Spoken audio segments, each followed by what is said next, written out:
வைக்கும்.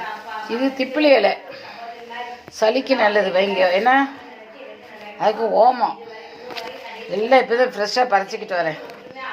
ஓமம் இலம், கடுகு போல் துளசி, இஞ்சிலாம் ஒன்றும் வைக்காதீங்க. பிள்ளைகளுக்கு சளியாக இருந்தால் இது இதாக உள்ளது. இதை நல்லா தட்டி கொடுங்க.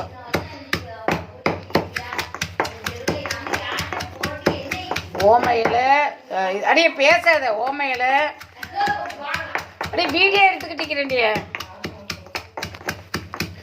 ஓமையில, திப்பிலி இலை, துளசி இப்படி வச்சு தட்டுறேன் பாருங்க. இப்படி ரெண்டு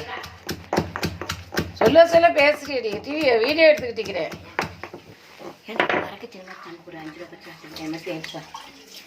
என்ன பாருங்க, தனி சாறு வேறு எதையோ பிள்ளைகளுக்கு சங்கில் வச்சு ஊற்றிடுங்க. ரொம்ப நல்லது. நான் போயிட்டு வா. திப்பிலி இலை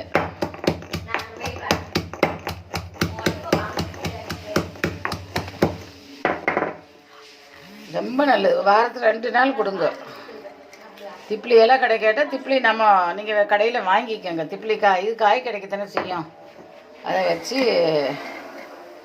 கொடுங்க பிள்ளைகளுக்கு. ரொம்ப நல்லது. ஏன்னா இஞ்சிலாம் வைக்கிறே எவ்வளோ எனக்கு சரியாக தெரியல. இது குளிர் நேரத்தில் உள்ள சளிக்கு ரொம்ப நல்லது. இப்போ இது நான் எங்கள் வீட்டில் எந்த பிள்ளைக்கு நான் தான் குளிக்க போகிறேன் பாருங்கள். திப்பிலி இலை கண்டிப்பாக காலையில் குளிச்சுட்டேன். மழையில் நல்லா பெஞ்சிருந்து பயமாக்கிரு.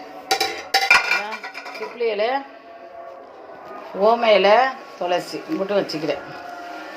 நல்ல இது மாதிரி செஞ்சு பிள்ளைகள் குடிங்க. ரொம்ப நல்லது. இதெல்லாம் ஒரிஜினல் மருந்து. சரி, லைக் பண்ணுங்கள், ஷேர் பண்ணுங்கள், சப்ஸ்கிரைப் பண்ணுங்கள். வாழ்க்கை சொல்கிறேன், வைக்க போகிறேன்.